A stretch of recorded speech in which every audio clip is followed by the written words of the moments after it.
رأيت الدنيا وما بقى في يدي منها غير هذا الكفن.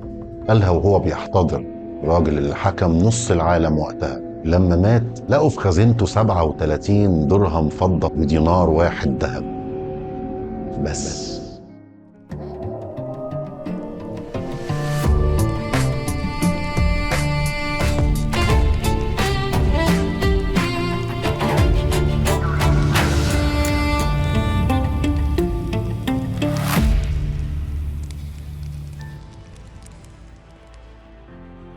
ازاي راجل حكم نص العالم ومات من غير فلوس؟ ازاي حرر مدينة فضلت محتلة 88 سنة من غير ما ينتقم من ولا شخص؟ ازاي اتولد في ليلة ابوه قال عنه انه مولود نحس وبقى من اكتر الرجال اللي التاريخ الاسلامي بيتكلم عنهم؟ اهلا بيكم في حكاوي المجرة.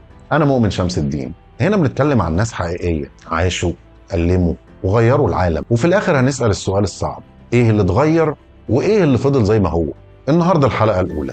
راجل اتولد في موصل، عاش في دمشق، وحلمه كان القدس، وعمل المستحيل عشان يوصل له.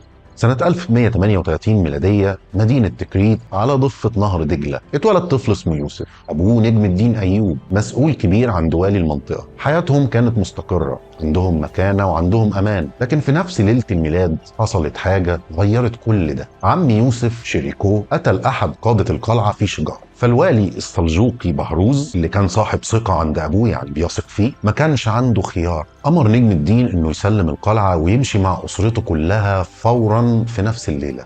ويقال انه في الليله دي ابوه هو ماشي قال ان المولود ده ما فيهوش خير، مش لانه ما حبوش، لان حياتهم كلها اتقلبت في الليله اللي اتولد فيها. يمكن لو عاش لحد ما شاف ابنه بيرفع رايه الاسلام فوق القدس كان هيعرف انه غلط.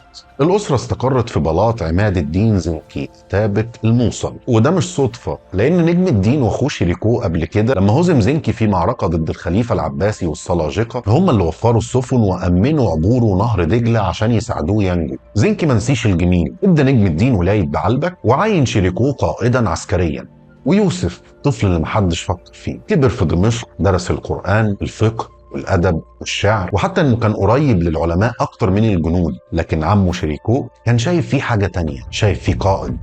الفرصة جت من مكان محدش يتوقعه، مصر اللي كانت شيعية وقتها تحت حكم الفاطميين لمئات السنين. لكن في القرن ال12 دولتهم كانت بتتآكل من جوه، خلافات على وزارة وصلت إنها بقت حرب دموية. المشهد السياسي وقتها كان معقد. الخلافة العباسية في بغداد مرجعية سنية بس من قوة قوة حقيقية. السلاجقة اللي استنجد بيهم الخليفة العباسي في بغداد لإنقاذ الخلافة كانوا قوة عسكرية ضخمة لكن من جوه ممزقة. الدولة الزنكية في الموصل وحلب، ودي كانت قوة صاعدة بتحاول توحد الشام. وأخيرا الممالك الصليبية على الساحل، تهديد وجودي للمنطقة كلها. ومصر كانت الجايزة الكبيرة، لأن اللي يملك مصر يملك الشرق كله. الوزير شاورو اللي اتخلع من منصبه راح لنور الدين زنكي في دمشق وطلب مساعدته، وكان ده الباب اللي دخل منه صلاح الدين. عمه شريكوه دخل مصر بجيشه ومعاه يوسف الشام، ويوسف دخل مصر جندي وطلع منها وزير.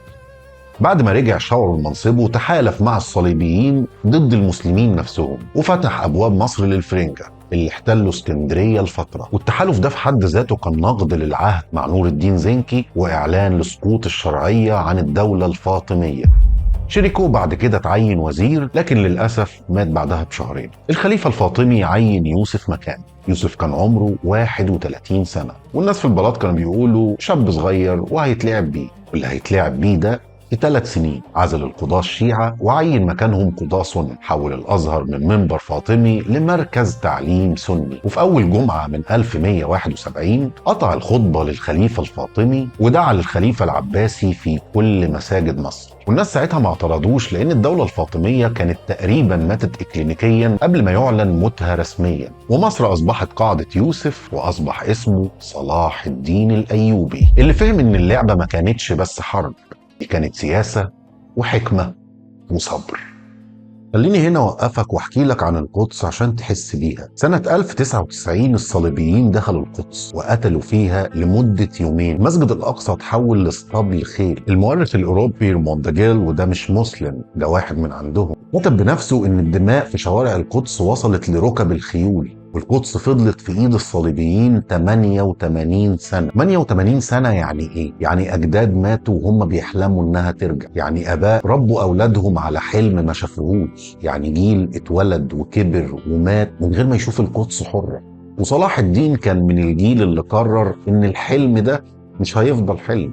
صلاح الدين فهم حاجة غلط فيها كل اللي قبل، قال جملة وبقت هي خطته كلها: مش ممكن نحرر القدس قبل ما نوحد المسلمين. اشتغل 15 سنة قبل ما يقرب من القدس، بيوحد مصر والشام والموصل والعراق. قوة بس، التحالف والعدل، لدرجة ان عدوه على ارض المعركة ريتشارد قلب الاسد قال عنه: لو لازم يبقى في العالم ملك تاني غيري تمنى يبقى صلاح الدين. ولما مرض ريتشارد في الحملة بعت له صلاح الدين طبيبه الخاص وفاكهة مثلجة من الجبل.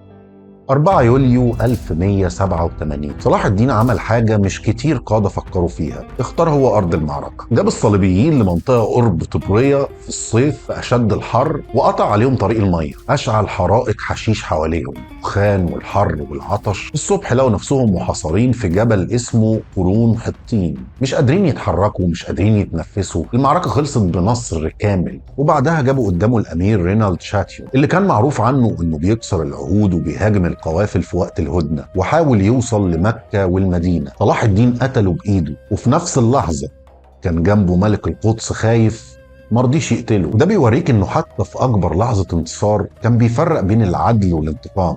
2 اكتوبر 1187 بعد 88 سنة صلاح الدين دخل القدس، ولا حد اتقتل ولا حد اتهان. المسيحيين دفعوا فدية وخرجوا بسلام، واللي ما قدرش يدفع صلاح الدين دفع عنهم من مال واعتق هو واخوه 1000 اسير. المؤرخ ابن الاثير كتب ان الناس في القاهرة وبغداد ودمشق بكوا من الفرح، واتقالت ساعتها جملة وصلت لنا بعد 900 سنة لسه عايشة معانا: أعيدت الأمانة لأهلها.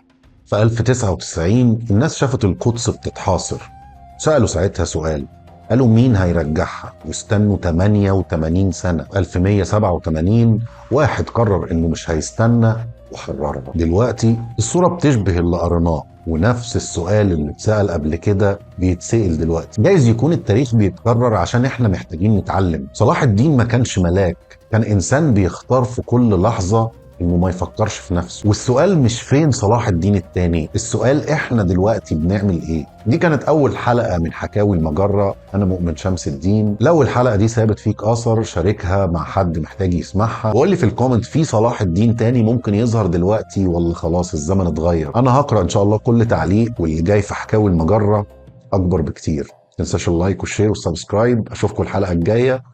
سلام.